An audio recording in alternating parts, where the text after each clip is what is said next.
మూసీ పరివాహక ప్రాంతంలోని ఇళ్లను కూల్చేందుకు అధికారులు సిద్ధమయ్యారు. ఇప్పటికే మూసీ పరివాహక ప్రాంతంలోని ఇళ్లకు మార్కింగ్ పూర్తి చేశారు.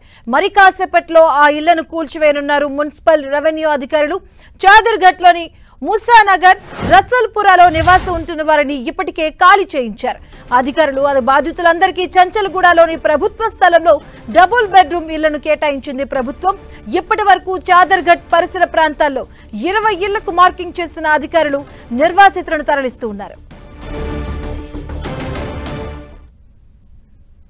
ఇదే అంశానికి సంబంధించిన పూర్తి అప్డేట్స్ మా ప్రతినిధి కిరణ్ అందిస్తారు. కిరణ్,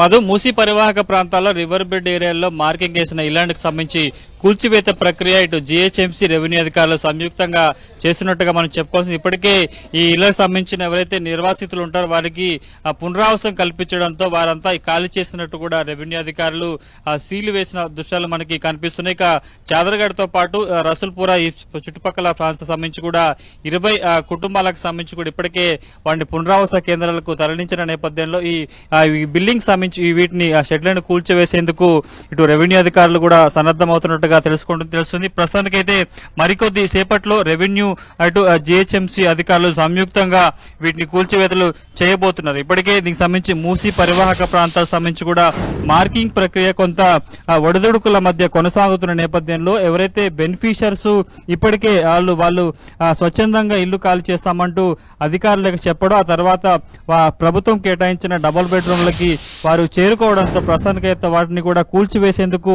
సిద్ధమవుతున్నట్టుగా తెలుస్తుంది. కొద్ది రోజుల క్రితం ఇటు చాదర్ఘట్, రసూల్పురా ప్రాంతాలకు సంబంధించి కూడా మనం చూస్తున్న ఇళ్లకు సంబంధించి కూడా దీనికి సంబంధించిన నిర్వాసితుల్ని స్వచ్ఛందంగా తరలింపు చేయడం అయితే జరిగింది.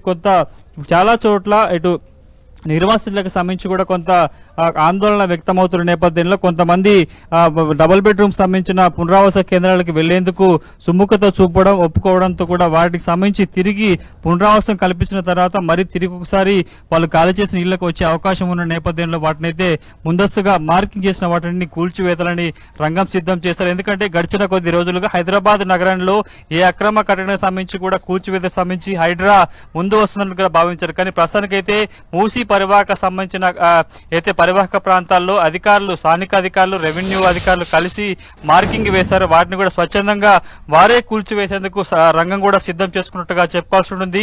మూసీ పరివాహక ప్రాంతాలకు సంబంధించి కూడా కూల్చివేతలకు సంబంధించి కూడా హైడ్రాకి ఎలాంటి సంబంధం లేదంటే ఇప్పటికే ఉన్నతాధికారులు స్పష్టం చేయడం, కమిషనర్ రంగనాథ్ కూడా క్లియర్ కట్ గా చెప్పిన నేపథ్యంలో మూసీ రివర్ బోర్డు సంబంధించిన అదైతే దీనికి సంబంధించిన డెవలప్మెంట్ కార్పొరేషన్ ఉందో దానికి సంబంధించిన అధికారులే ఈ బాధ్యతను కూడా నిర్వహించేందుకు ప్రయత్నం అయితే చేస్తున్నట్టుగా చెప్పుకుంటుంది. ప్రస్తుతానికైతే ఇటు చాదర్ఘట్ సంబంధించి రసూల్పురాతో పాటు మిగతా ప్రాంతాలకు సంబంధించిన ఇళ్ల కూల్చివేతకు సంబంధించి కూడా మరికొద్ది సేపట్లో అధికారులు బుల్డోజర్తో ఇక్కడికి రాబోతున్న దృశ్యాలు కనిపిస్తున్నాయి. సుమారుగా 20 సంబంధించి చాదర్ఘట్ ప్రాంతంలో స్వచ్ఛందంగా 20 కుటుంబాలు వెళ్లడంతో వాళ్ళకి సంబంధించిన మార్కింగ్ చేసిన ఇళ్లను కూడా ప్రస్తుతానికైతే ఖాళీ చేశారు. కాబట్టి కూల్చివేతల సమయంలో ఏదైనా మెటీరియల్ కావచ్చు, స్టీల్ తో పాటు ఐరన్ సంబంధించిన మెటీరియల్ ఏదంటే కూడా తీసుకెళ్లేందుకు అవకాశం కల్పించిన నేపథ్యంలో ప్రస్తుతానికైతే స్వచ్ఛందంగా ఖాళీ చేసిన నిర్వాసితులంతా కూడా అప్పటికి డబుల్ బెడ్రూమ్ కి వెళ్లిపోయిన దృశ్యాలు కనిపిస్తున్నాయి. మరికొద్ది సేపట్లో రెవెన్యూ జీహెచ్ఎంసీ అధికారుల సంయుక్తంగా ఇటు మూసీ పరివాహక ప్రాంతాలు ఎక్కడైతే నిర్వాసితులను